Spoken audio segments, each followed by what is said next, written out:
There's no place to escape to. This is the last podcast. On the left. That's when the cannibalism started. What was that? All right, should we do the show? We can do the show. We have to do the show. There's going to be, I'm going to put a caveat up top, okay? There's going to be a lot of controversial opinions about the Canadian people as we do this episode. No, not really. And it's not saying anything wrong with the Canadians. Great people. They're great people. They're fantastic, very laid back. Yeah. Poutine. They love their lakes. They Yeah. love they treat moose like dogs over there, which is very dangerous to do because they will eat your girlfriend's pussy, and I mean the entire thing. Oh my Put an apple up there.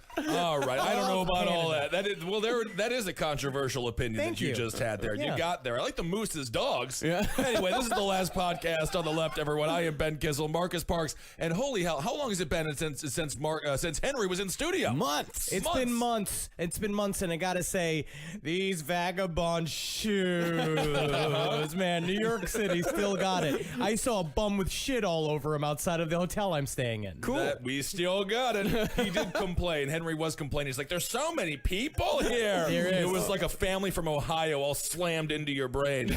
There's so many people here in New York. All right. The reason we brought up Canada, we're talking about Robert Pickton, part 1. Oh, yeah. No. He goes by Willie. Yeah, but Willie is not derivative of Robert. It does not His matter. middle name is William. Okay. And it's also, we were going to get into this. This is the biggest bunch of bumfuck, dirt, ass.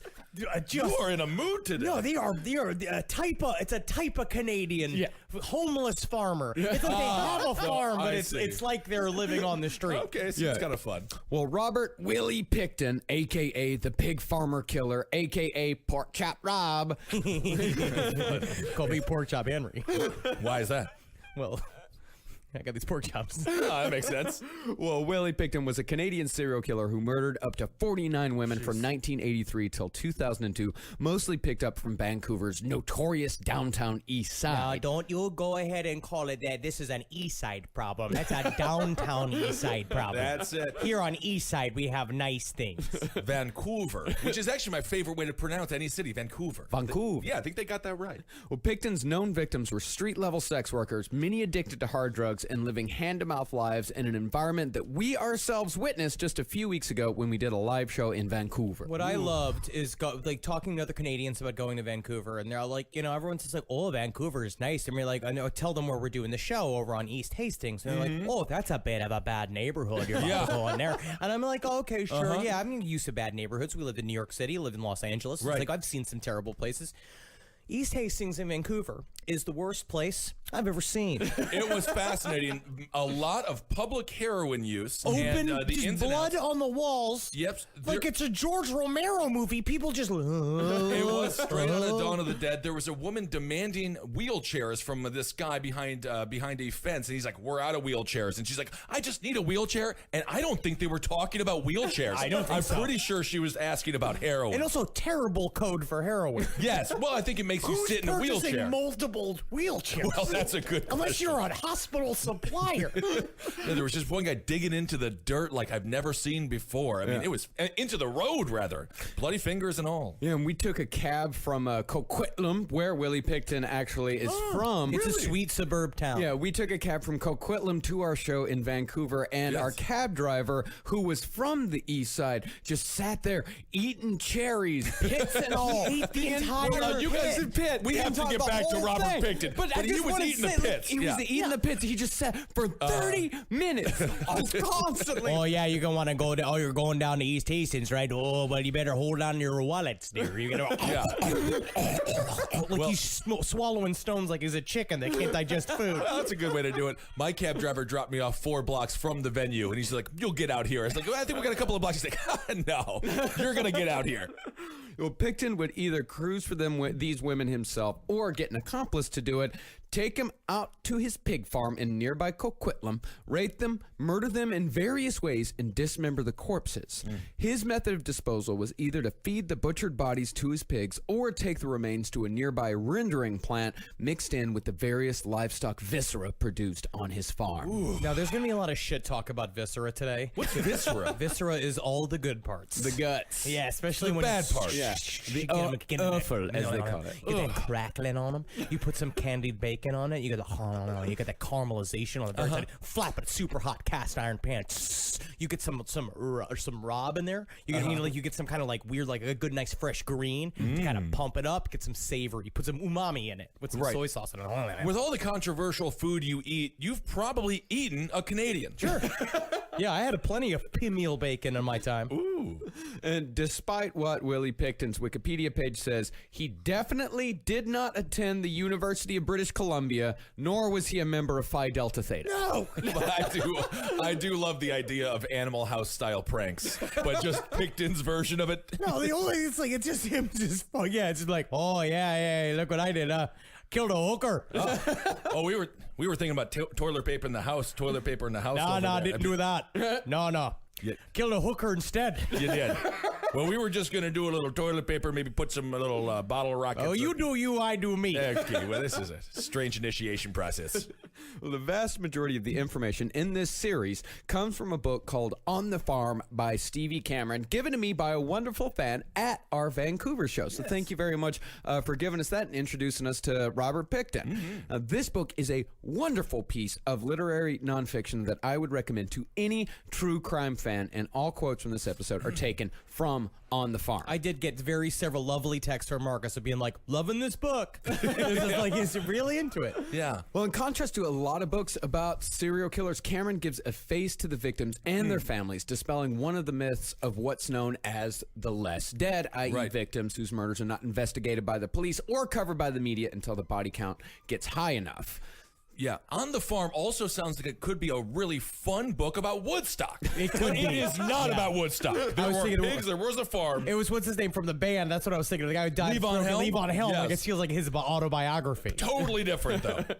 Well, the myth is that these women, street-level sex workers, have no families, no friends, and no connections, and that just isn't true. Right. Even though many of them had fallen on hard times, these women were daughters, mothers, and sisters with families who missed them immediately. Also, a part of like the halfway house and kind of like safe spaces for heroin use that are in Vancouver, especially on East Hastings, is like they were working with social workers a lot of the time that were also looking for them. That's one thing about Vancouver. It's the reason why there's so much homeless activities, because they have the infrastructure to take care of all these people, and also the mentality of it's better that they're high instead of sick, because if they're high, Right. at least they keep to themselves, and if they're sick, they start doing desperate shit. Absolutely. Warning, this drug may kill you. Very powerful documentary on opioids and heroin abuse. My goodness, is that a powerful drug? Now, one of the great tragedies we'll get into in this series is how the Vancouver Police Department's lack of care for these women, their contempt for modern investigative techniques, and their sheer laziness actively prevented a proper investigation from taking place. The cops in the Robert Willie Picton case Not a are lot of like heroes, they huh? are like hobbits. It's true. It's just be like it's basically they're eating 3 breakfasts and they smoke out of those inappropriately long pipes. Right. It's a lot of sitting being like, oh well. Can't go be walking and getting the donuts over there. My feet are tired. Can you just kick the box over here? Be like, kicking the box? What do I look like? Some kind of footballer? Well, there's no crime if you don't investigate it. You know, That's how we stop it that's right how there. We stop. That's 0% crime here in Vancouver. It's incredible the crime rates, how fantastic they are. That was exactly the mentality, because my all of goodness. these women were going missing, and the Vancouver Police Department's like, well, you know, since there's no bodies here, there's no murders, because, you know, these women, they just get up and they go, and we don't really know where they go, and they don't really talk to their families or nothing like that. So we're just going to kind of let them go, and we're not going to really worry about them. You know, that is the one thing they say about people who do a lot of heroin. They are shakers and they are movers. They're always up and down. traveling. Always. In no way do they sit in the same 3 feet by 3 feet box, just kind of waving like a flag. In no way do they do that. No way. They're out there achieving their dreams. On the bus, on the train, on the plane, is out there seeing the country.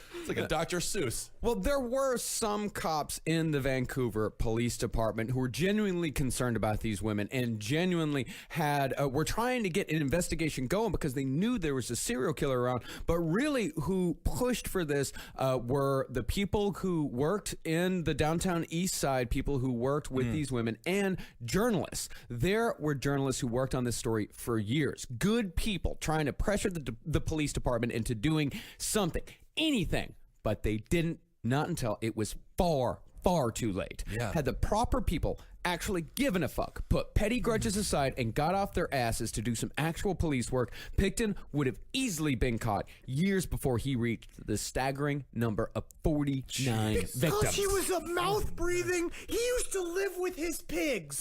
He used to Well, sleep let's with not bed. deem it. And I Oh, and I that like sounds parents, kinda they were cute. covered in shit. No, this is This not like isn't nice cute pigs. pigs? This No? isn't cute. This isn't Babe. This isn't James Cromwell being oh, it's a good pig. It's like, it's not that lifestyle. It is literally living in pig shit. Oh, okay. Because cuddling with pigs. And he was just the dumbest. He just looked like a Cro-Magnon, but like a rat-faced Cro-Magnon, man. He was bragging about his crimes and shit. He could have been caught in a second. You would think the cops would really jump on something like this. They can get some name notoriety. This seems like a perfect formula to make you a super cop. Laziness. And the super cop they did have, they had a super cop They did? on their staff. They had a world-renowned super cop, and they hated him for it. Yeah. They hated him for being He made too a much super cop. paperwork. Yeah, he made too much paperwork. He made too much money. We'll get into him later. Okay. And before we get into all that, let's talk about the disgusting pig shit childhood of Willie Pickton. It's like, because that's, like when your cousins can only make that noise. Like, that's a good time, though. All right, we have a big childhood coming up here, huh? Willie Pickton was the middle child of three, born to Leonard and Louise Pickton, born October 24th, 1949. His father was a farmer and 16 years older than his mother, and the two met by chance in a coffee shop. hi there, welcome to Beans and Brews. Can I get a vanilla latte? Right before you give it to me, can you fart on it? Wait a second. Did you just order a vanilla latte with a fart on it? Yeah, I did. Who's asking? Your new wife? It's a meet cute. Wow. I thought I was the only one. There's some poor guy in the back just be like, we'll have to squeeze you twice. The fart couple came in, huh? What am I supposed to do? I guess I can shit a little bit. Now, I know you guys like to say that I'm a dirt person. You are. Yeah. I'm not a dirt person. But Hold on. How many vials of dirt do you have in your apartment? 6. Okay. And how many you have Thank you. bestowed, and how many times you have glowingly reviewed dirt in your life? But the Picktons, these guys were dirt person royalty. Well, they're only royalty in the fact that royalty also is just a gigantic family that fucks each other. That's a good point. Even by small-town Texas standards, the Picktons sound filthier than even the most inbred of my townsfolk. That's how we know you're a dirt person, is that you say townsfolk. No. And the fact that you have a compass here of like inbred families that play in dirt. It's like my mom in Queens when I have to tell my mom, she's like, Mom, we're white trash. And she's like, we're not white trash. I always wash the stoop with the hose every Friday. There's other animals they did, and they let the grass grow in between the stoop lines. I was like, that's not the class divide here. That is the class divide. That's big stuff. Well, it wasn't like these were nice people who just happened to have an odd way about them. As we'll see, the entire Pickton family, with the possible exception of their daughter Linda, was rotten to the core. They were not just filthy, they were awful people. So they were comfortable in it. They were happy with their filth. Loved it. Loved their life. Okay. Well, let's get to the mother first. Louise Pickton was, by all accounts, a bizarre woman inside and out, especially when she got older. Most of her teeth had rotted out, which made it hard to understand anything she was saying. It just makes me think of Ren from the fucking Is it Ren time and for Stimpy. my Is it march? time for Oh, my march? yeah. I have a personal aversion to when people let all of their teeth go and the hollow look of their mouth when they don't Right. have dentures in. It just like sends a fucking shiver up my spine. It is kind of horrifying, but it's also kind of fun. You get to be two people at once. My grandfather used to take his teeth out of his mouth, and I thought it was the coolest trick I've ever seen in my life. I love dentures. Yes. Don't get me wrong. I love dentures, and I can't wait to have them because I will scare everyone I can because they'll do I'll laugh so hard, then spit my teeth out and go, oh! And when Louise Picton did talk, she did so loudly and rapidly in what was described by many as a persistent high screech.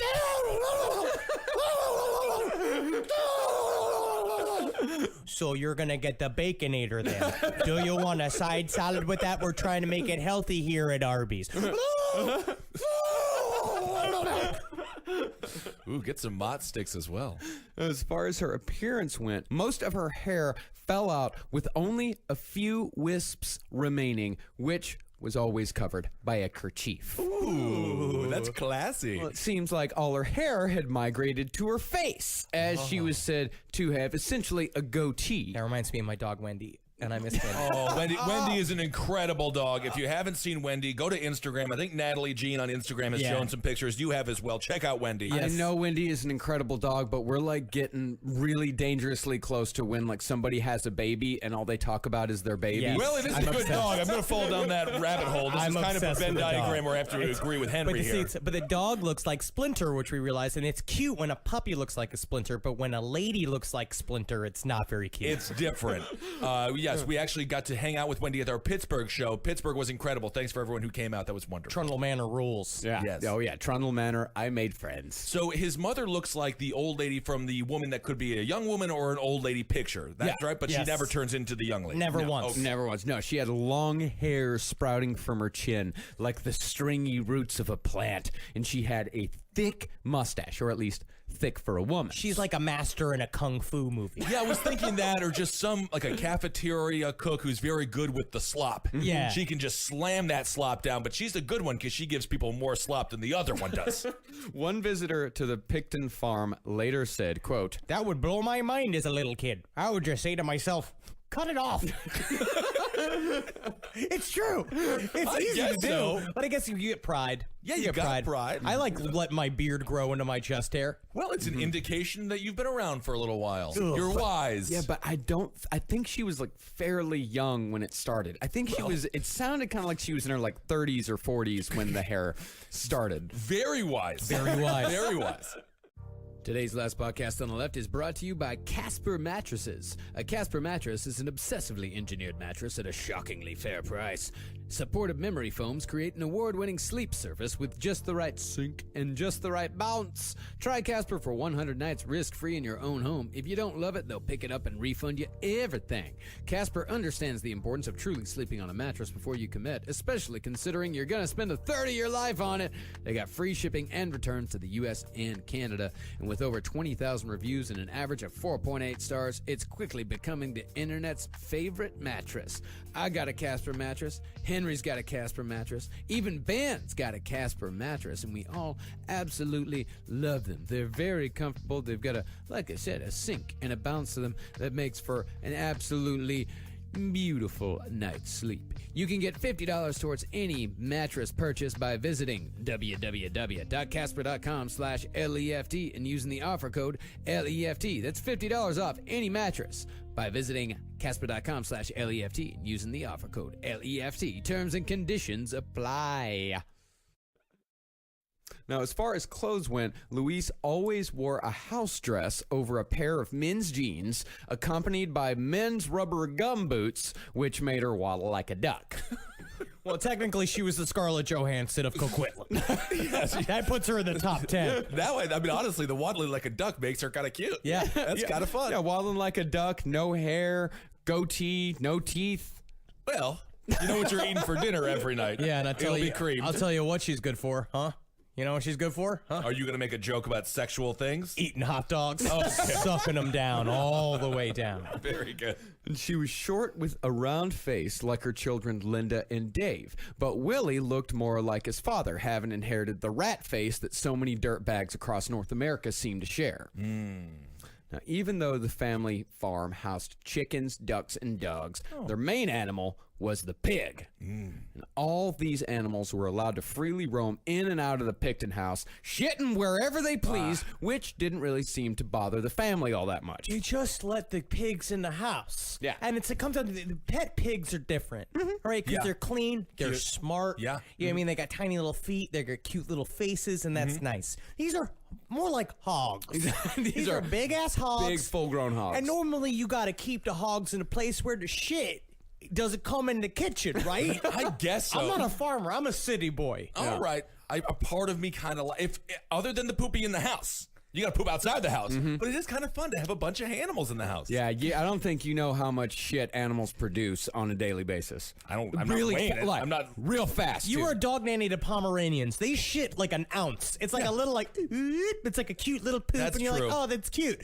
A pig, it's like when you and I sit down, like after we've had like a long airplane trip where we've just been housing fucking beers on the plane, Yeah. and you have that big splatter ass beer shit. That's what pigs do 24/7. Well, you know what? Thank you for putting it in context that I can understand, Henry. I'm a teacher. Now I have a better understanding of what their house was like.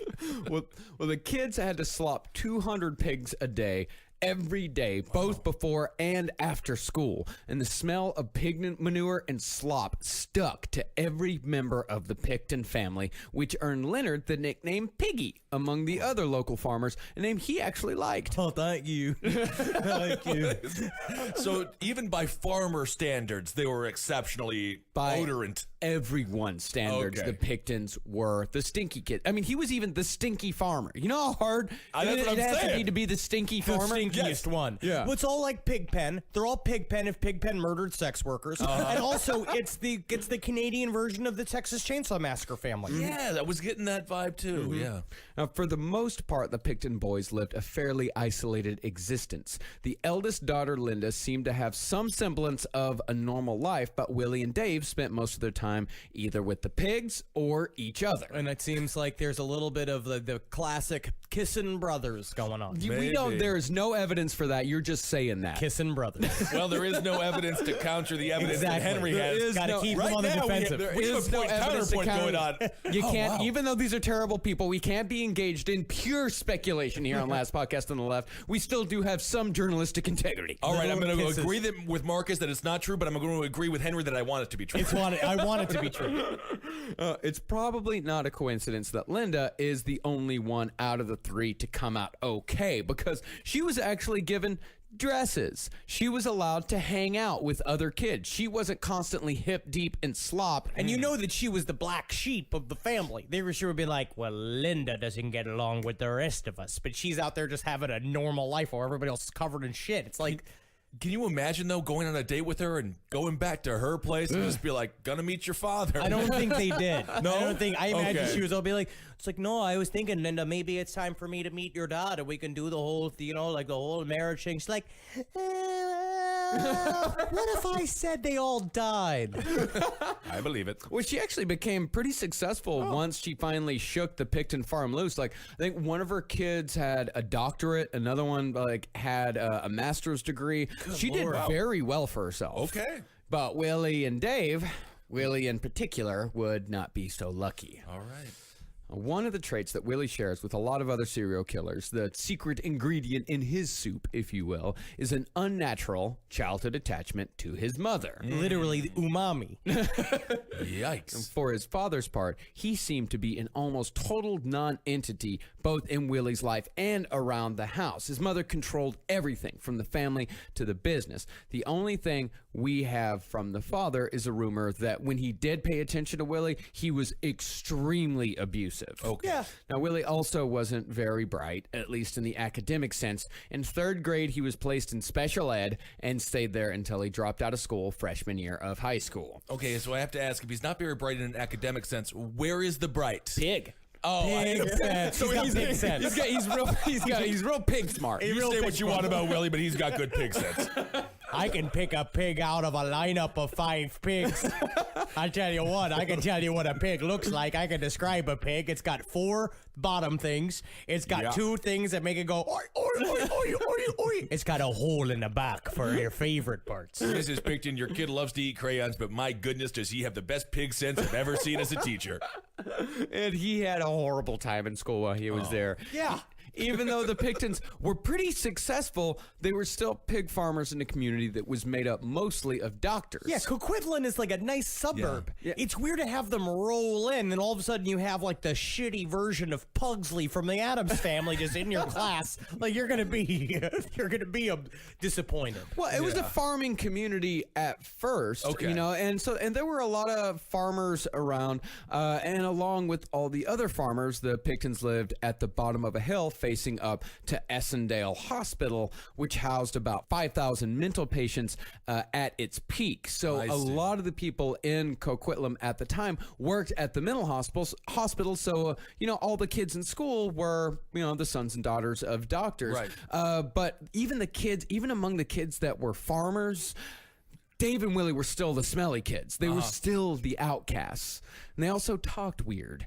Dave had a speech impediment that lasted his whole life that made him sound like Elmer Fudd, especially when he got upset. God, that's so sad. And then, I just feel so bad because the speech impediment comes out when you really want to make a point. Yeah, exactly. And everything is nullified. Criminal justice system needs to be corrected. Yeah, technically, you are completely correct in everything you said, but you said it so strange that we're just going to laugh right at you. The Pictons all also talked fast, and they all had a high-pitched, squeaky voice. Yeah, so they just weren't popular. No. They got none of the lucky things that happen to popular people. Like he can't talk normal, he's got no, it's like, and so there was no help here. No, there was no help. The parents could have very easily gotten these kids a better life. Oh, sure. And, of course, they all had brush cuts. Oh, It's really? an easy cut. Yeah. It is an easy You cut. just keep all the hair at the top of your head. Yep, you know where to find it. And all this added up to Willie getting picked on quite a bit. The rumor is when Willie got upset or got into trouble, he'd burrow into the butchered carcass of a hog until he felt better again. How is this different than you, Marcus? Honestly, What do you mean, how is this No, actually, I don't different know if Marcus has ever burrowed into a hog. No, I have never burrowed into a hog. You thought about it. No. Have you thought about it? No, of course Seems a little not. offensive now. I have never. Yes, I have poked at the gas-filled belly of a dead horse. See? Close enough. I have done that. Yes, I have been curious about dead animals because you find a lot of them where I grew up. They're everywhere, and you Right. find them in pastures and things like that. You'll poke Slippery it with a slope. stick. Slippery slope. Yeah. So as Macaulay Culkin in the movie My Girl would go to his tree house when he was in mourning, he would go inside of a pig. Yeah. Well, I mean, but to me, this story it sounds just a little too good. Yes. It's a little too good. It's the kind of shit you hear people say about the weird, filthy family in town. It's a bit of a Canadian yarn. Okay. But on the other hand, considering what Picton would get up to later, it might be true. It might be true. Yeah, it Because has- leaning on, why isn't this true? It could be true. It could be, but it just sounds too good. This just sounds way too. I mean, being from a small town, this sounds way too much like small town rumor. You can sniff out small town rumors when you hear them. They were the creepy family. Yeah. So part of it's you build more and more. You build the legend of this family, especially it goes. And Canadians are known to spin a tale or two. Sure, yeah. Improv. Now, one of Willie's formative experiences occurred when he was about 12. This was a story he would tell to anyone who would listen for the rest of his life. This version comes from a taped letter he sent to a pen pal named Victoria. He called that letter Bob's Memoirs. He calls himself Bob. Well, he called himself Bob sometimes. So he called himself Bob sometimes. Is that when he's being classy? And then he called himself Willie when he was feeling fun? Bob was his business name. When he was doing Bob is the classy name. Bob is his business name. When he would go to livestock auctions and junk auctions, everyone there knew him as Bob. Okay. So Willie was just when he was horny. I guess so. No, Willie was what his friends called him. Oh, I see. So if Bob's your business name, that's not a great sign. Yeah.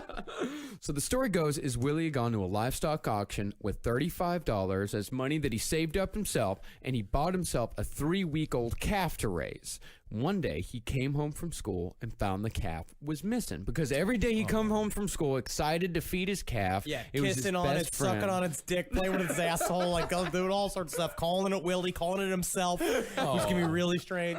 When Willie couldn't find his calf, his dad told him to go look in the barn. Uh-oh. And when Willie opened the barn door, he saw his beloved calf hanging upside down from the ceiling, butchered. Hey, Willie. No, what? See what I did there? I don't like it. I that You don't cat. like it? You know, it's funny, right? Dad, I just want to let you know you're turning me into a sociopath. You're welcome. Don't worry, it'll help you in business. 60% of men that make it in business are sociopaths. Charles Ng, who killed up to 25 people with his partner Leonard Lake, had a similar story. He said when he was a kid, his mother killed and made him eat his beloved pet chicken. Why you bring up Richard Pecker?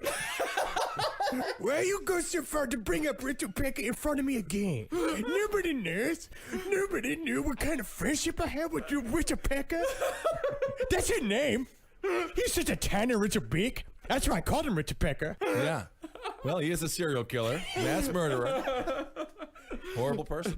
Both of these men told these stories again and again, scrounging for something, anything to make them sound at least half human. And I'll tell you this, my nephew had his pig, Mr. Jenkins, slaughtered when he was a kid, and he's doing just fine. What's his first name? What's the pig's first name? It was just Mr. So you Mr. just called, you Jenkins. gave it a... You gave it a sign of respect, which I think is nice. That's nice, yeah. But yes, I'm glad that did they eat the pig themselves as a family? No, Mr. Jenkins got sent to market. So that's fine. Yeah, he was devastated. He was Wait, very sad. Is that this little piggy went to market? They're eating them. Yeah, well, I thought the piggies were going to shop. No, they're going to be butchered. yeah, that's what this little piggy went to market means that it's My being mom told me they were going to buy food. Meanwhile, you're just sucking on a big old pork chop as a 6'5", 11-year-old. Honestly, there are parts of this story I'm gonna say right now that make me hungry. Oh, yes. When we talk There's about a lot these of pig pigs getting talk. slaughtered, there's a place, Holman and Finch in Atlanta, it's still one of my favorite restaurants in the world, and you go in and it's like the Cell, but a farm in there. Yes, you you've go in, told there's us a about it. vivisected fucking pig on the wall, and oh man, every one of those pearls inside of the swimming guts of those pigs are delicious. We'll get some pig later. Well, as far as Willie's childhood goes overall, I guess you could say that Picton was neglected, kind of, sort of, but his upbringing really doesn't sound all that different compared to thousands of other hardworking pig boys across the United States and Canada. Pig boys are some of the loneliest people that's ever been. Oh, yeah. Yeah, I mean, the carcass story is disturbing, sure, but with Picton, we don't have that traumatic moment or big head injury or that story that you always hear with serial killers where you can point to and say, like, oh, that's it. Like, say, with, like, Henry Lee Lucas, like, drinking all of the lead-filled water and being made to dress up by his mother. Like, you Yes, don't have that the fun thing stuff. to look at. Right. But it could also be something happening we don't know about, or that Willie Picton was just born and ended up in a terrible family. I think he's very similar to Gary Ridgway, where he kind of stupided his way into the crimes. I Yeah. think that he was obviously a sociopath. He was incredible, just a thick human being Yeah. that just equated people to animals, and Yeah. eventually he just treated people the same way that he treated the pigs. Yeah, and really not far away from Mr. Ridgway there in Seattle. There is actually some very interesting connections between Gary Ridgway and Robert Picton. It's hypothesized or it's theorized that Gary Ridgway actually traveled up to Vancouver while Willie Picton was also active there, and Gary Ridgway and Willie Picton shared essentially a killing ground for a period of time. And there are some meet up like Freddy versus Jason. well, they didn't know each other. They were they didn't like meet up and like they didn't bump into each other on the street. Like, They're and I saw the devil. She's mine. what are you doing here? Yeah, it's not like a comic book where like the Incredible Hulk and Spider-Man meet and fight and then they become friends and work together. Oh. They just happen to be going because there are women that tell stories. When Gary Ridgway was caught, there were women in Vancouver's East Side that said like, "Oh shit, like I know that guy. That guy got violent with me once." Oh, it's easy for them to drive up, and then I'm sure they probably hung out at some point. Yeah. And Gary and Willie just was like, "Hey, Gary, I got it. I'm looking at you, and it's nice we're hanging out because you and me, we're stupid in the same way." Well, the big difference between the big difference between these two guys, and they are parallel to each other. The big difference between the two of them is that in America, we were investigating the Green River Killer. We were actively trying to solve it. Our bias is creeping in. Uh-oh. In Canada, they were like, it'll be fine. That'll happen. That'll happen. It'll be fine. But also the big difference between the two is that with Gary Ridgway, there were bodies. They found one of Robert Picton's victims that was outside of the farm, but none of the others. That is horrific. Yeah, it really is. And when Willie was 14, his family moved their farm to another part of Coquitlam, but Linda decided to not go along. She dropped out of the farm scene altogether and moved in with relatives in Vancouver, taking her first step towards shedding her dirtbag immediate family. So smart. So smart. No, Linda was a smart woman. Okay. Yeah, she knew to get the fuck out of there as soon as she possibly could. She would still be somewhat kind of connected to the family throughout the years, but for the most part, she kept them at arm's length. It's that Simpsons gag of just being like, I'm going to be right back. I just need to go out. I'm going Right. to go get some eggs from the store. I'll be right back. Trust me. Gone forever. Where's Linda? Living her best life.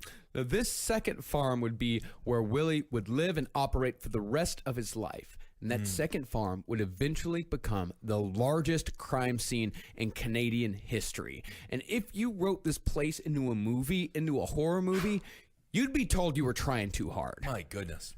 It was just naturally creepy. The landscape was dotted with plots of quicksand that held a very real danger of death. Wow. And the back of the property was filled with a stinking lagoon. It looked like a lair of a villain from Captain Planet. Yeah. What real estate agent sold this house to them? Because that real estate agent must be a genius. No, it wasn't a plot. It wasn't a. It was me, Freckly Bones, real estate agent.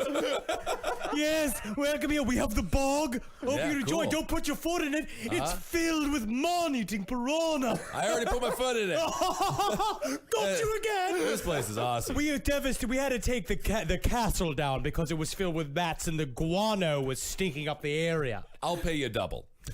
We'll put it back. Well, the Pickens were actually pretty shrewd business people. They bought the land, I think, for something like $18,000, and it eventually got to be worth millions. Oh, wow. Pig smart. Yeah, pig smart people. Pig sense. Yeah, and Flipping pigs. You get the pigs, you raise them up, you flip them. Flip the pig. And once Willie got control over the place decades later, the place became a graveyard for broken down cars and scrap metal. And it seems like eventually, thing you could compare it to, it's kind of a toned down version of the junkyard from Nothing But Trouble. Nothing but trouble. I was thinking making a murder. No. This is great. We got nothing but trouble. It was They a just very wanted to go on Nothing But Trouble. vacation. Yes. And what did they find? That's all, and nothing but trouble. Nothing but trouble. Oh my God, Tone Loc was there. Oh. Yeah, I was actually, when we were in Pittsburgh, I found myself talking to a fan, and I found myself explaining the plot to Nothing But Trouble because she'd never seen it before. I found myself explaining the plot, and I'm like, this movie is insane. It's so They just good. went on vacation. Oh my God, Dan Aykroyd's weird penis nose. Oh, the movie is so funny. It's John great. Candy and John Candy. As This his movie sister. has been brought up for 7 years. It is one of the best movies that has ever existed, and no one's talking about No it. one's talking No about one's it. talking about it. It's like it's not good. It's like it's not a classic and it's nobody good. cares about Oh, it. it's good. Yeah, we will Debo and Bo. Was it Bobo and Debo? Bobo and Lil Devil. Little Debo. Oh, And that's my Lil God. Devil with Oh, two B's. Oh my goodness. 7 years. So good. Show. This movie is John haunted us. Candy was just Definitely- like, how many roles can you put me in? Yeah. I want every one of them. Yeah, we're definitely going to put Nothing But Trouble in the top 5 of the Last Podcast Network movie. Oh, absolutely. Today's other sponsor for Last Podcast on the Left is Blue Apron. With school starting up again and schedules getting tighter, cooking might become less of a priority. Luckily, for less than $10 a meal, Blue Apron makes it easy to create delicious seasonal recipes with step-by-step instructions and pre-portioned ingredients delivered right to your door. You don't even have to go to the grocery store. I've used Blue Apron before. I've gotten a few free meals in the mail from these guys. And you know what? It is quick. It is easy, but it's also a nice activity. Makes you feel good about yourself to make your own food. Some of the meals available in September include summer vegetable and egg paninis with Calabrian chili mayonnaise and caprese salad, soy glazed pork and rice cakes with bok choy and marinated green beans, skillet vegetable chili with cornmeal and cheddar drop biscuits, and garlic butter shrimp and corn with green bean salad and roasted purple tomatoes. Each meal comes with step-by-step, easy-to-follow recipe cards and pre-portioned ingredients and can be prepared in 40 minutes or less. Check out this week's menu and get your first 3 meals free with free shipping by going to blueapron.com/LEFT. That's blueapron.com/LEFT. Blue Apron, a better way to cook. Now, but long before the farm got into the nothing but trouble condition, it was still a plain old animal farm, complete with about 700 pigs and a couple hundred chickens stuffed into a few sheds or barns. And Willie and Dave, about in high school at this point, slop the pigs 3 times a day now, even coming home from school during their lunch break for a quick slop. Hey, man, you don't want to leave them too long. You can't let them get clean. What is a slop exactly? It's corn mash and dirt mash and so carrot mash and everything around. Yeah. Okay, whiskey mash. So that's, you mean feeding them? Yeah, that's feeding called them. slopping the pigs. Slopping the pigs, Because yeah. I was thinking they were washing them.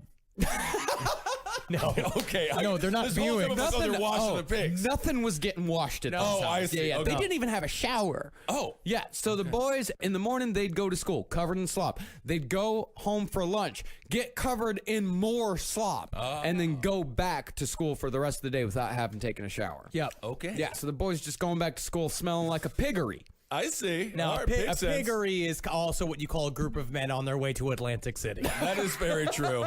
Pig boys. And that's not that Willie would have even showered if he got the chance. Even into adulthood, Willie had a hatred of showers, almost an irrational fear, especially of getting water on his face. You mean to tell me I'm going to go and I'm going to stand in a little space and I'm going to have all of this offensive water just weaponized at me, It's not. shooting at all of me? I got It's a a curtain around me faucet. like I'm ashamed of my own penis. I can't be in that haunted little room filled with rain. That's fake rain. It's not fake rain. He'd only take a bath about once a month. Oh, and even bath. Can you imagine that? And even then, they had to force him to take a bath. Even as an adult, they had to force him to take baths. And Willie would later say that he was born without a sense of smell. Oh, good for So- him. I don't think that that's true. Yeah, it's I like- think that he just because he imagine just because that's he didn't know that he was filling a room Right. with his fucking stench, so that he could just go like, "You smell me?" Yeah, I smell you. You smell horrible. Yeah. I swear, because I can't smell me. You live in it. Yeah. I mean, but I just think I'm not born with a sense of smell. I can smell you though, which is weird, but Now, I what can't does smell me. Does it smell like Stetson? Yeah, it's disgusting. It's horrible. Brute? Is that brute It's you got brute, on? I hate it. Technically, I smell human. So I just don't smell me. But I do notice when I go into some rooms, the flowers wilt. And even though the Pictons did pretty well for themselves, Willie and Dave wore the same clothes every day. That's actually the sign of genius. What? I swear to God. Of you didn't- pig smartness? You're just No, this is coming Steve from a man Jobs. that wears the same outfit Every day. every single day. I wear variations of the same outfit. Steve Jobs, same outfit every day. I mean, he had multiple versions That's of the it. thing, is that these Batman. people had one pair of clothes. Well- they had a shirt and a pair of pants, Well, and they that's- wore it every day. Steve Jobs ate avocados to try to beat pancreatic cancer. He wasn't smart always. Yes. And the floor of their house was always covered in slop and dirt because the Pictons never took off their boots. They'd go and they'd slop the pigs and they'd feed the pigs, but they never took off their boots when they came back into the house, so they just track it everywhere. And the only furniture in the living room was a mattress. Just one bare mattress in the living room. It's not the right furniture. I'm always focused on smells, and I think it's because I am sensitive. Like, I don't like things smelling bad in the house. I don't Yeah, of just like course that kind not. of shit. But can you just fucking imagine just what that house is like? Oh, Just goodness, fucking I in there. can't. Because it's also, it's got that ham smell that just comes from them being stupid. You know what I mean? Like their bodies just emit a ham smell, and then you go in, it's that normal ham smell mixed with shit-covered clothes that have just been baking in the Canadian sun, which is a low and slow. Oh, yeah. And then just the bodies on mattresses and what mom's fucking beard hairs smells like. Yeah, it's a recipe for odor, I'll tell you that. And despite all this, people still trusted the Pictons to store their meat. Well, they might be good at that. Well, pretty soon after moving to the new farm, Luis bought a couple of commercial freezers and opened up B&C Frozen Foods. And back in Butt those and crack. Pretty both of them, huh? Yeah, all two. Wow. All two of them. Well, back in those days, people would buy whole sides of beef, pork, or lamb and store it in places like the Picton Farm, where they could go and pick up whatever they needed throughout the year. Sure. Locally, B&C Frozen Foods was known as the Meat Locker. Honestly, we're trying to change the name to the Meat Library. At 15, Willie quit school over what he says was a fight with the principal over a nudie pen. Like, remember nudie pens? Of You know, they had the course. woman in the dress, and you turn it upside down, and the dress falls down, and Yes. everyone laughs, and it's really Yeah. funny. Hey there, principal. Look what I got here. Huh? Look at this. See? Normal lady on one side of it. Turn it upside down. Wait for it. Wait for it. Uh-huh. Wait for it. Uh-huh. There's tits. Give me the pen. All right.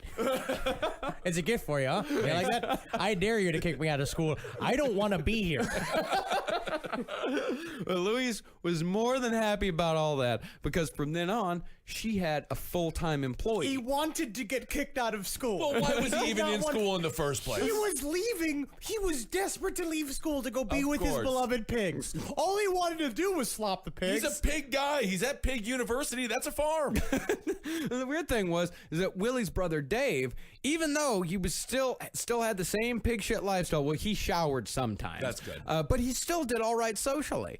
But by the time high school came, he had friends and he dated enough, or at least more than you'd think he would. Wow. He just probably had a van. Yeah, You know what I mean? Like good. when you're like 15, 16, if you have access to a car, you're automatically sort of popular. You got a Anything thing. you can get stoned or drunk in.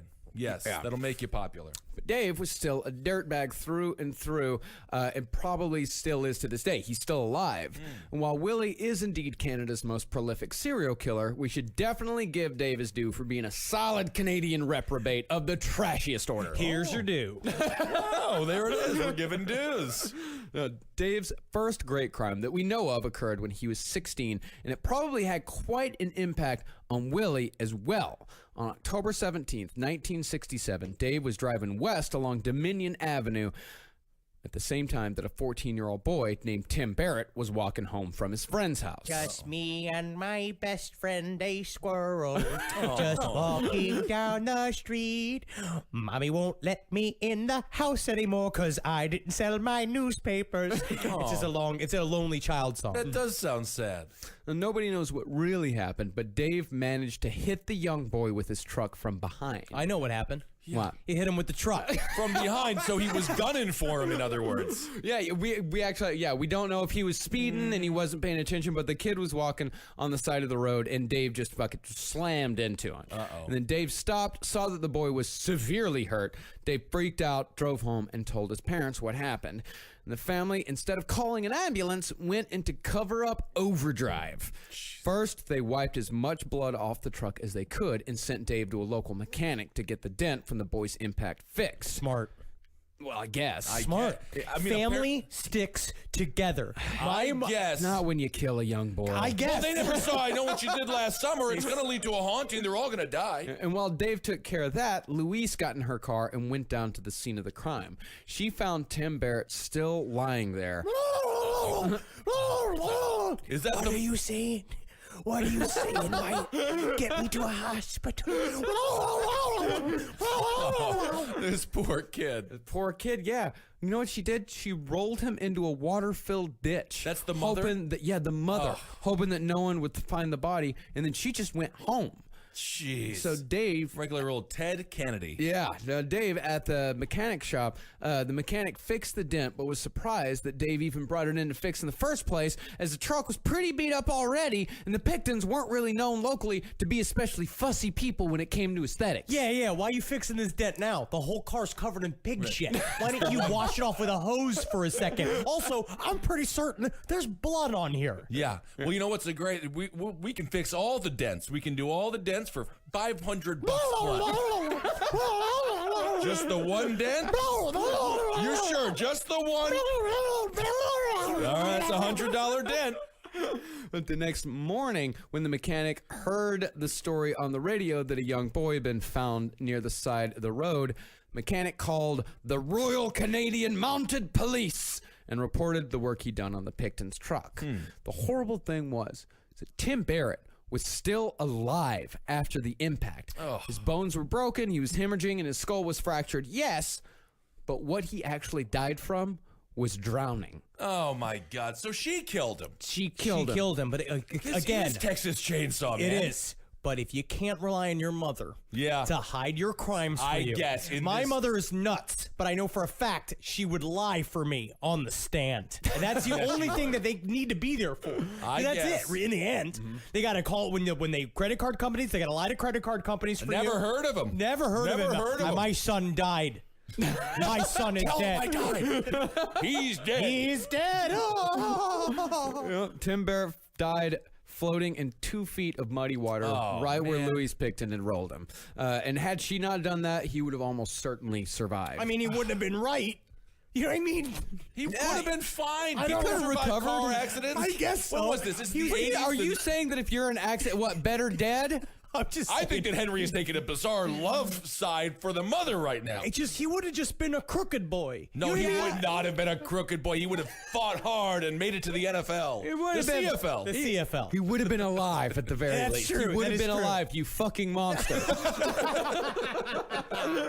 Yes. So the mother now. So this murder is on the mom. Yeah, the murder's on the mom. But amazingly, she didn't even have to do that. Because the only thing that Dave Picton was charged with was failing to remain at the scene of an accident. What? All he got was parole and his license suspended until he was 21, about 4.5 years. What is it? Is this the 80s that we're in here? 70s. This is the This is 70s. late Okay. 60s, early 70s, Okay. I think. Let's see here. Yeah, I think it was 67. Yeah, Okay. 1967. The problem is the Royal Mounted Police didn't want to investigate because the horses were scared of the pigs. But isn't well, that's probably They couldn't true. get him up the hill. That's one of the dangers of Come on now, come on. We have a crime to investigate, Oates. We got a crime. I know you don't want to go up the hill.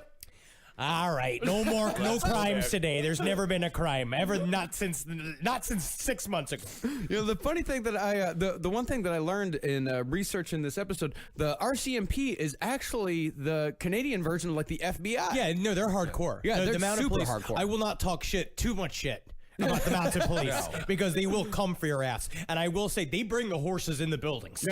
yeah, sure. That's a very strong police force. that is strong. Yeah, and Louise, for her part in the murder, she was never even investigated. How we know about her role in the story is because she later told a friend of the boys that she had killed this boy by way of a threat. And Willie told one of his friends about it years later as well. My mom can beat up your mom. I don't think so, buddy. My mom is very strong. Yeah, my mom killed a boy. She killed a boy to cover up for our crimes. My mom can beat up your You mom. got that pen? Do you have that nudie See, pen? wait here, look right here. I flip it, she got clothes on, right? Yeah. Yeah, you see that clothes? That's boring, right? Yeah. Turn it upside down. Wait for it. My mom killed a boy. She killed a boy to cover up for our crimes. Wait for it. She pushed him over. He was walking. He had a little pet squirrel. It was the cutest little thing. And then my brother just mercilessly murdered him. And then she just flipped his face over into the Boobs! It sits. Yeah. Wow. And the Pictons did other trashy shit besides just casual murder as well. They used to hire cheap labor from a local school for mentally disabled kids, which isn't necessarily in and of itself trashy. McDonald's did the same thing. Yes, If you treat people with respect, it's if you, great. If you treat people with respect, it's a wonderful thing. What was so trashy was that when Willie dropped the kids off at the end of the day, he'd time it so he dropped them off just after the school's dinner hour, and he'd then root through the dumpster and fish out anything that looked halfway decent. So he's living the Heathcliff lifestyle. I guess so. Yeah, that's a Willie Picton. He's the Heathcliff of Heathcliff of serial serial killers. Okay, well, there's some Garfield tendencies as well. If you think There about is how no Garfield mean-spirited- tendencies here. He's very mean to others, self-involved.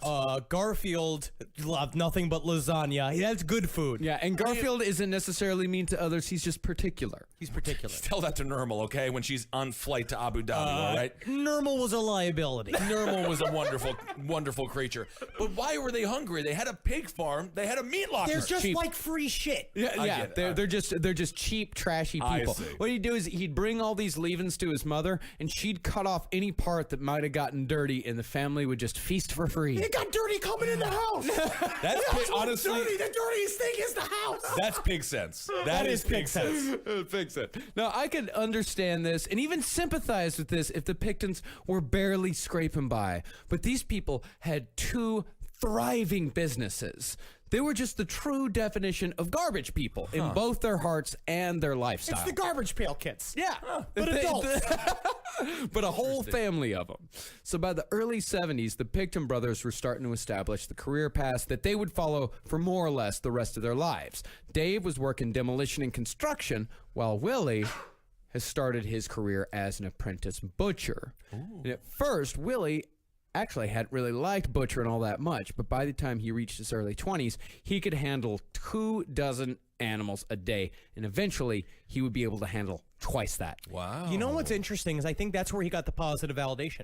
Is that when he realized I think he's a dullard and mean in his core, right? And a worthless person. Yeah. And then what he did was that he got positive validation from how good he got at butchering. And then he just moved it all, like he just put it in his brain, he put the two categories of pigs and people together. I mean, like, well, people like it when I do this. If I keep doing it, I'll get even more friends. Yeah, he could have just been a great butcher. Everyone needs a good butcher.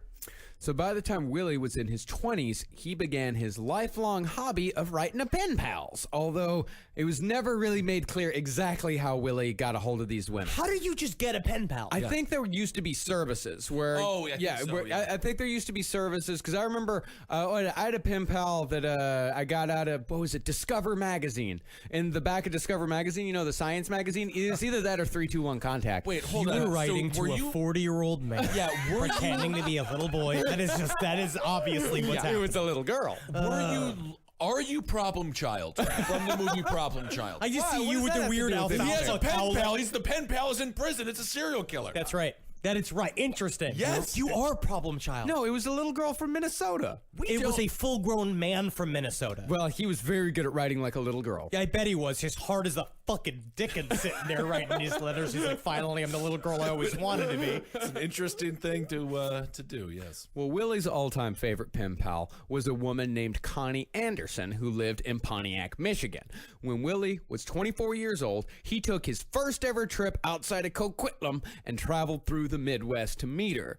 It took him 6 weeks to get there. He stopped in towns like St. Louis, Kansas City, and Chicago along the way, just working from city to city. How did he do? Was he riding a pig? He was- Is that why it took fucking 6 weeks? He was right. Come on now. You see no horses do it. You'll carry me like the horse. You carry me like a damn horse there. All right, I'll carry you. It was a movie we could just see the smell trail until he got to Pontiac, Michigan. Well, in one city, he doesn't say which city it was, I'm assuming Chicago, Willie got an odd proposition, or at least he claimed he did. He said, I met a lot of people, and believe it or not, once I had a chance for me. Believe it or not, me. I'm a plain old farm boy, and they want me for a model. A model, me. You forget it. What's up? What's a model? What are they talking about? Modeling. That's a real quote. okay, hold on. All right, a model? Was it- Me? What's a model? What's a model? Modeling? Modeling? Modeling? A model? What Me? was he going to model for? He does not say. All he knows is that they offered him $40 an hour for quote unquote model. I guarantee. I think that he just it's avoided serial being a killer. victim. Yeah, exactly. It was a serial killer. It was this guy, He just- John Wayne Gacy was his name. He said he wanted to go work for his construction firm. And I said, I got pig sense, not hammer sense. You need a hammer man, not a pig man. Because my Willie God. turned the offer down. wow. But he's having a regular old American adventure. He's working from town to town. He's having strangers on the street offering him work. So his life is like the movie Yes Man. What is it? I've never seen the movie Yes Man. He always says yes.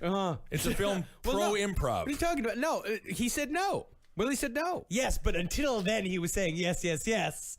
And then it got him almost to be a model. No, Yeah, he that's- said no to a shower too. He says no a lot, actually. Maybe it isn't. Yeah. He says no to everything but pigs. I guess, yeah. It's a yes to pigs, man.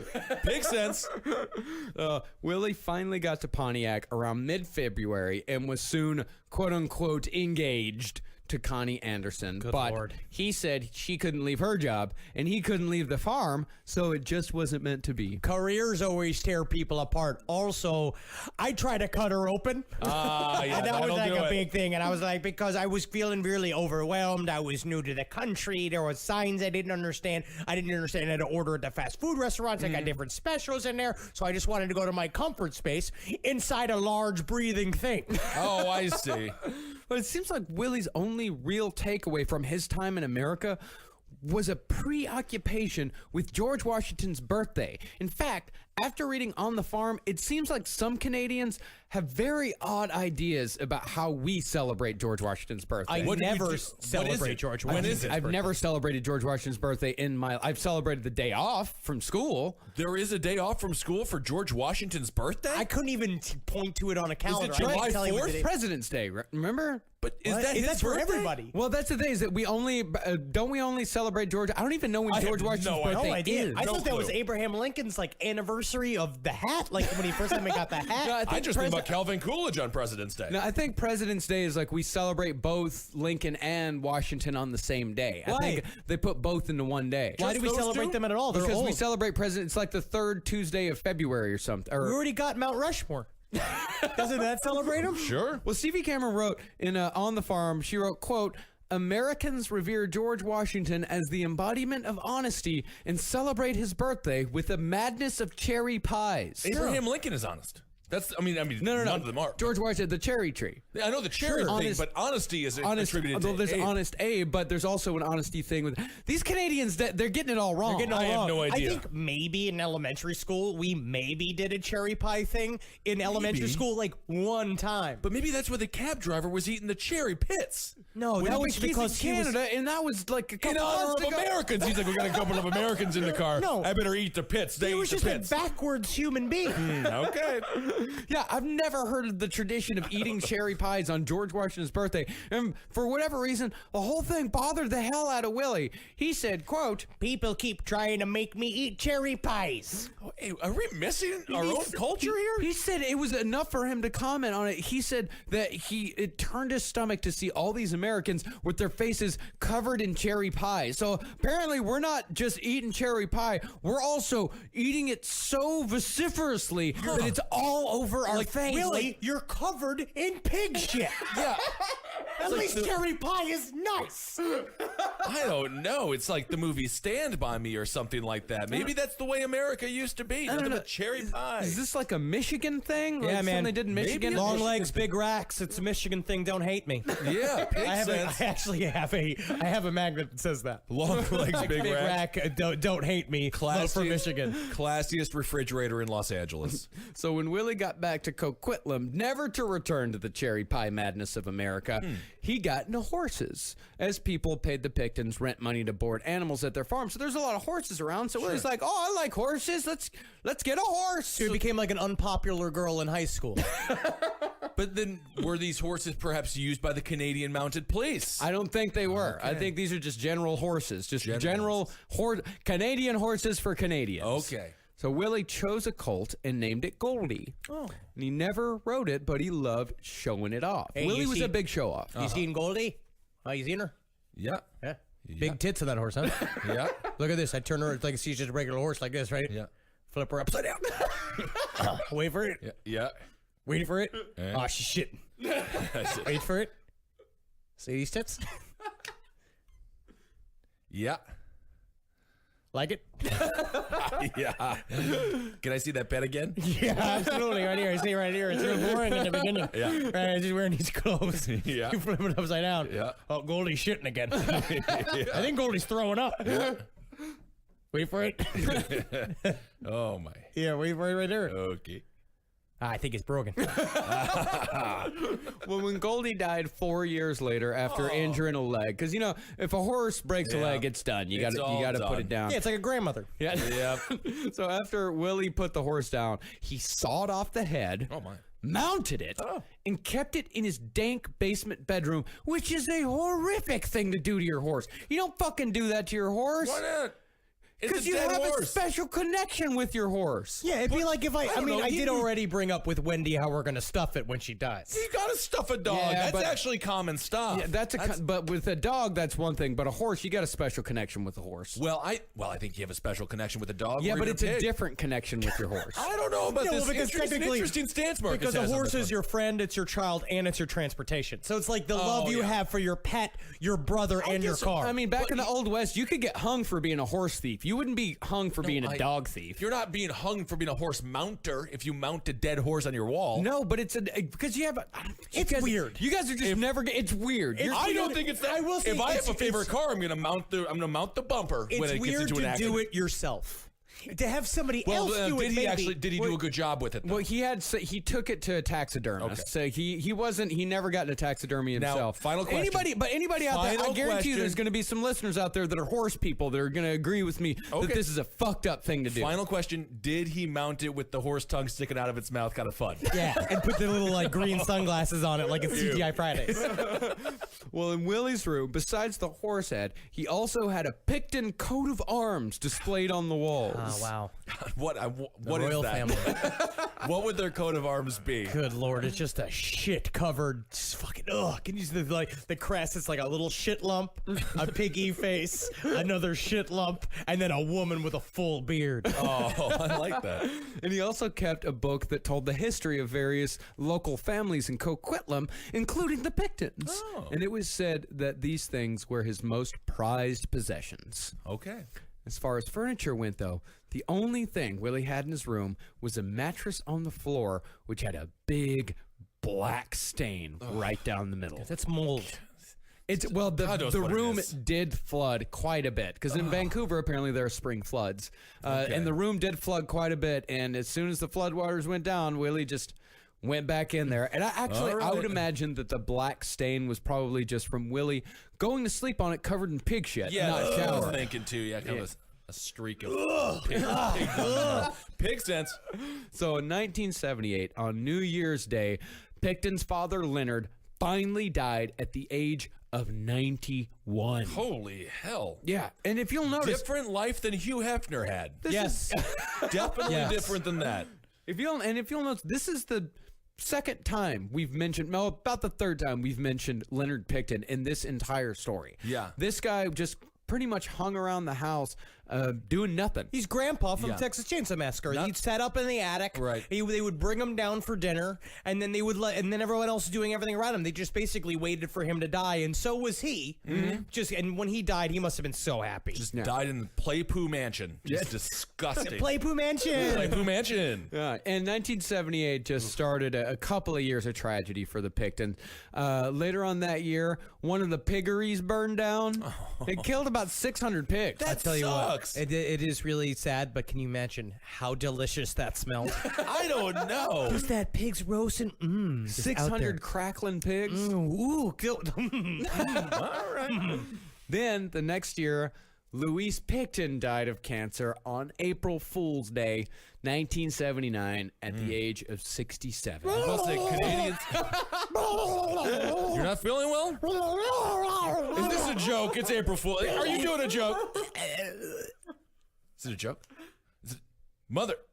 Mom? Thank God I have this pen. When Willie was asked years later how he felt about his mother, Willie said, quote, 2 peas in a pod. 2 peas inside of each other inside of a pod.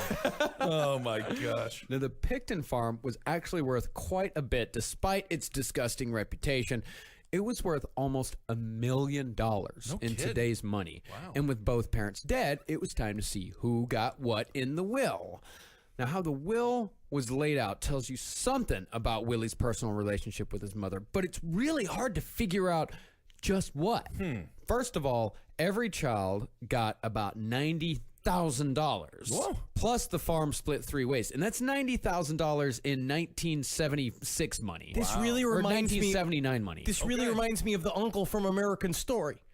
American Movie. This reminds me of the uncle from American movie where he's sitting on all that money and he's living in the trailer and they're all just Yep. waiting for him to die. It's all right. It's okay. There's something to live for. American movie. Well, you know that story where Mike Shank used to come into Jimmy John's, drop off the papers. His brain was acid. Oh, yeah. Yes, nice guy though. But even though the other two, Dave and Linda, got their money right away, Willie, in order to get his, had to stay on the farm till he was 40 years old. That was about another 10 years after his mother's death until he got his share. So it was like Brewster's Thousands. Yeah, kind of.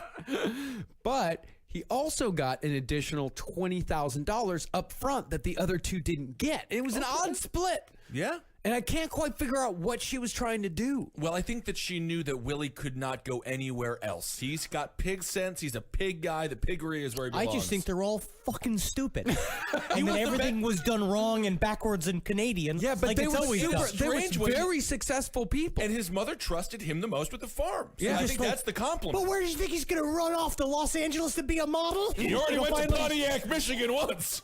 She's not going to let that happen again. I always knew he could be a model. Well, technically, but when Willie Picton was finally caught, he was a millionaire.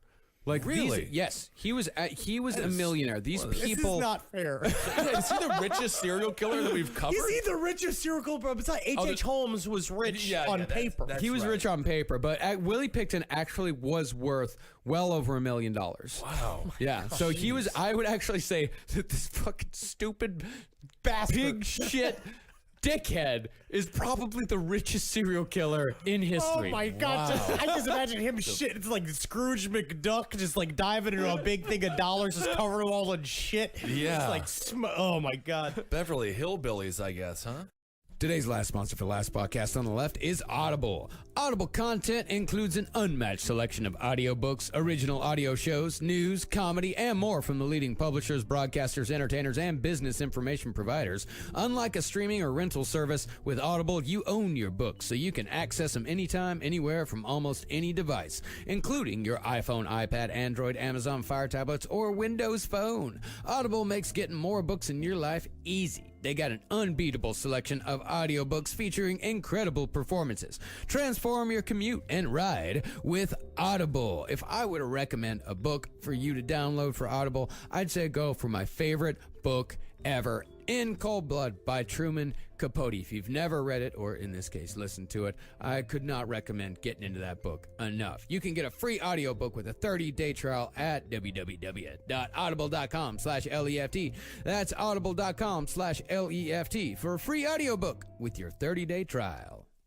So with Mom dead, Willie figured he was free to live how he wanted. So he started that life by going around to junk auctions around Western Canada, buying broken down cars and scrap metal and hauling it all back to the farm. This is when the nothing but trouble time starts. So he started building that farm like a raven builds its nest. I guess so. And his meat business was also starting to grow. Yeah, my meat business is starting to grow. This story is making your business grow? yeah. You want to say that into a microphone? Well, Willie would take orders from customers and go to livestock auctions to buy cows, pigs, llamas, and sometimes even the odd emu to butcher and serve up. It's fun to kill new animals. I guess so. Leave the llamas alone. But unbeknownst to his customers, Willie was known to pick out the cheapest animals, mostly the sick ones covered in sores and oozing with pus. Should they be sold? Yeah, well, they would be like surplus animals. They'd kind of sell them all in a. Why are you selling them? For what? Because someone would buy them. Yeah, but for meat, because I don't people think it like should be Willie illegal to Picton would buy them. They would he would buy the culls. Like the culls would be they go through and they look for all the animals that no one else would buy. The bad news bears? The bad news bears of meat, yeah.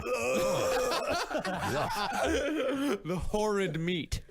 And since the Pictons had long been meat people, their farm was already equipped with its very own slaughterhouse. Of course. And this was Willie's method. Willie would usually kill an animal by slitting its throat, but if the beast was too big, Willie liked to take it down with a nail gun to the forehead. All the emus got a nail gun. Like No Country for Old Men.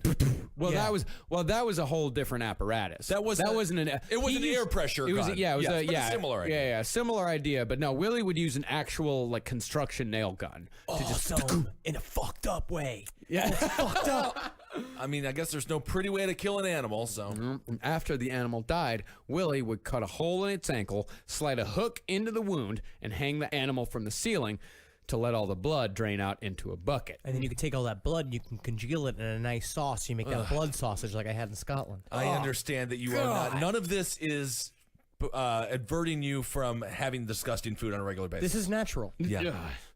Willie would then gut the animal, skin it, and dismember it with a handsaw. Okay. Now, the fate those animals met would be almost identical to that of dozens of women who would enter that slaughterhouse only a few years later. Yeah, we're talking about like it's disgusting. There's technically that place in Brooklyn where it's like they do all that slaughtering right there, and it's hipsters. Your ex-girlfriend used to work for she was an apprentice butcher. Oh, yeah, that's right. No, Yeah.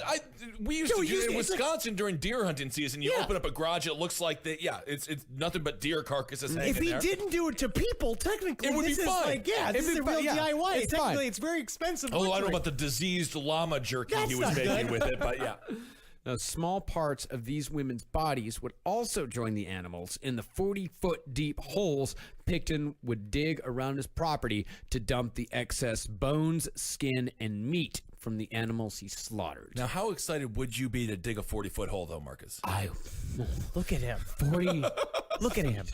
I mean, You just have to make a reason why. Yeah. And it's either put in a pool or it's hiding a bunch of bodies. Let's put it in a pool. Put in a pool. You want to hide You bodies? want to hide bodies. I would like to hide animal bodies. That'd be fine. You want that. Well, I mean, I would do that. I don't know if I want that. Let's move forward. And the thing is about Willie, he didn't treat his employees very well either. Wow. He didn't? You mean to tell me he was a terrible manager? You know models, they're egotistical. That's it. They were thinking about themselves. In 1981, Willie hired 4 teenage boys to help out with the pigs. But when it came time to pay, Willie refused, saying he could, quote, get rid of anyone. Just by farting. But almost immediately after, he tried to be friendly again. But he did it in a way that sounds, seriously, like we've said many times before, this truly sounds like a Canadian version of Texas Chainsaw Massacre. This is Canadian Chainsaw Massacre. Uh-oh.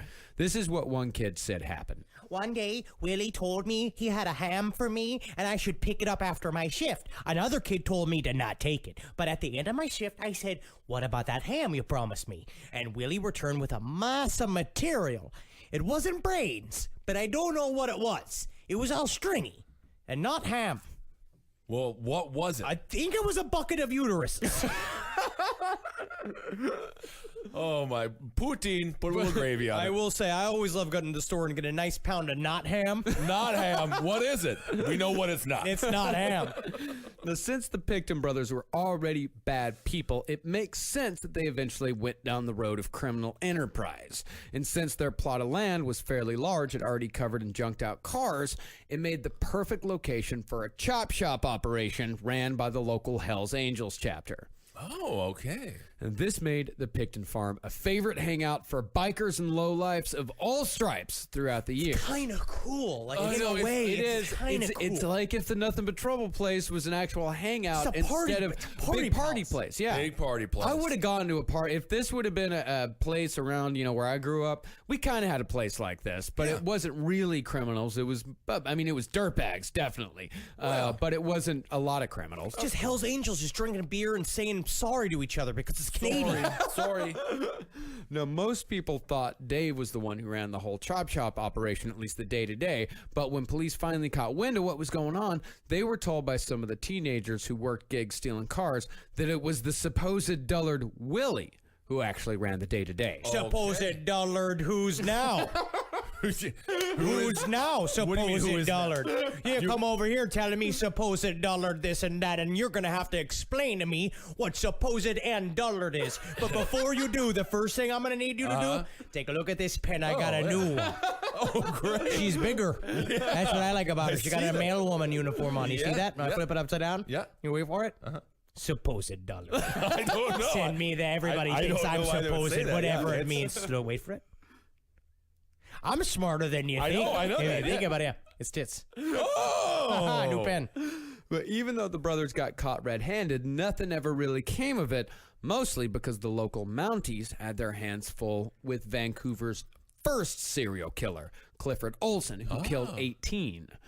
In a horrible coincidence, one of the girls who survived an attack by Clifford Olson when she was a teenager most likely met her ultimate fate at the hands of Robert Picton almost 20 years later after he picked her up from Vancouver's downtown east side. Wow. And we'll get into all that and more next week with Robert Pickton Part 2. All right, there it is. I'm going to call him a dotard, which is He's my a- new favorite word of the week. I think it's Detard. Dotard. No, he's not a dotard. He's not a though. dotard? No. He's not. Maybe now he's a dotard. Oh. Yeah, 'cause Is he still in jail?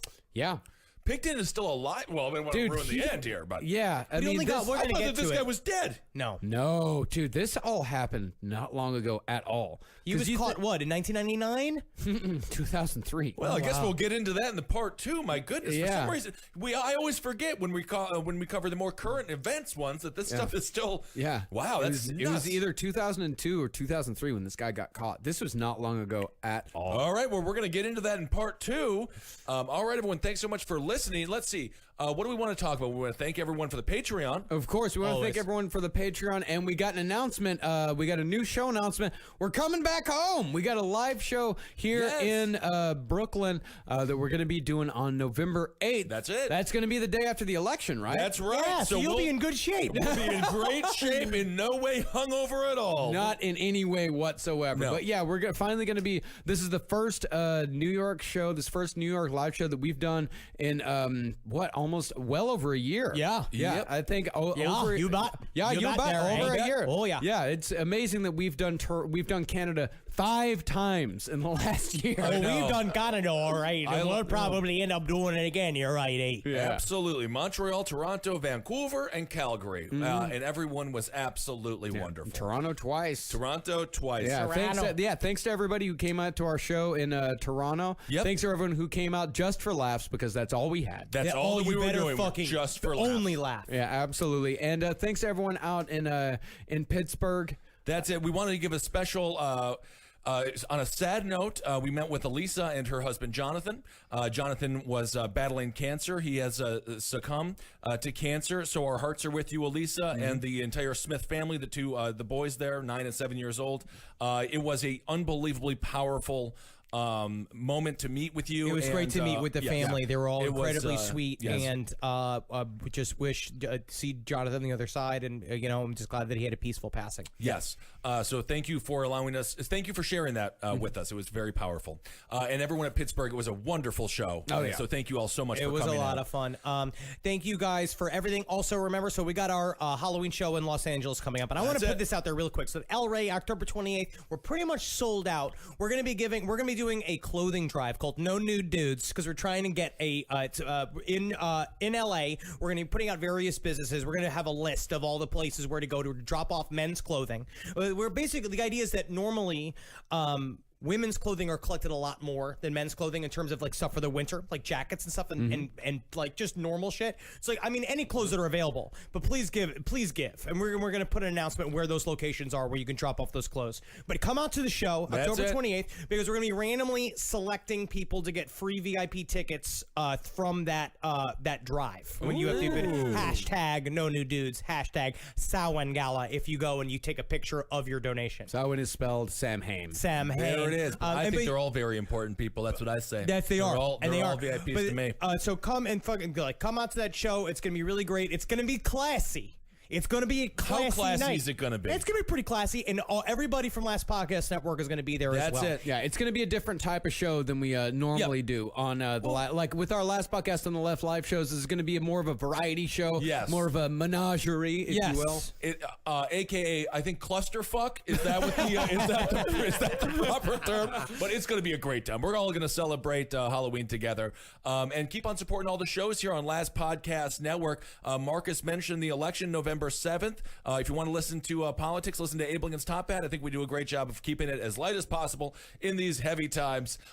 Page 7, Sex and Other Human Activities, just all the shows. Just Movie check Time them with out. the Mads. Movie Time with the Mads. We've got a Wizard new of the show, Bruiser. our new show, Escuela Sangre. Ooh. That is going to be, if you speak Spanish, it's going to be fucking awesome for you. I think that's going to be coming out next week, actually. Well, I don't speak Yeah. Spanish, but I'm going to learn how to speak Spanish through that show and Yeah. horrify everyone that I'm talking to. Yeah, you should go. Because it's me. It's about true crime and It's about true crime and folklore Yeah. in Latin America. Like, so yeah, so their first few episodes that they've already recorded a few, and the one that they're recording this week, they're doing an episode on Alive. We've been told that it's good. We've been told, yes, Carolina has assured me that it is good. Okay, they might just be crapping all over our show. I don't but know. they're going to be covering stuff like Pedro Lopez, Gloria Trevi, Selena, and Selena. Technically, Selena is a Texan. Selena.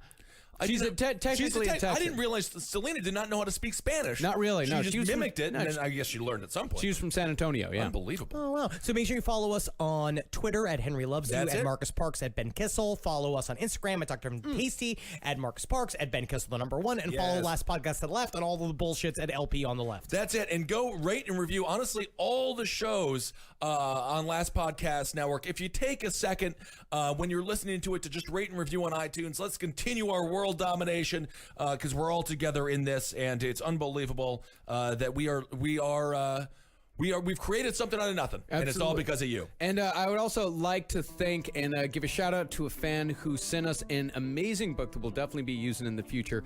She sent us the autobiography of Pee Wee Gaskins. Awesome. Which is super, super rare. And she asked to, and we have actually used some of her stuff in the past. She runs a subreddit.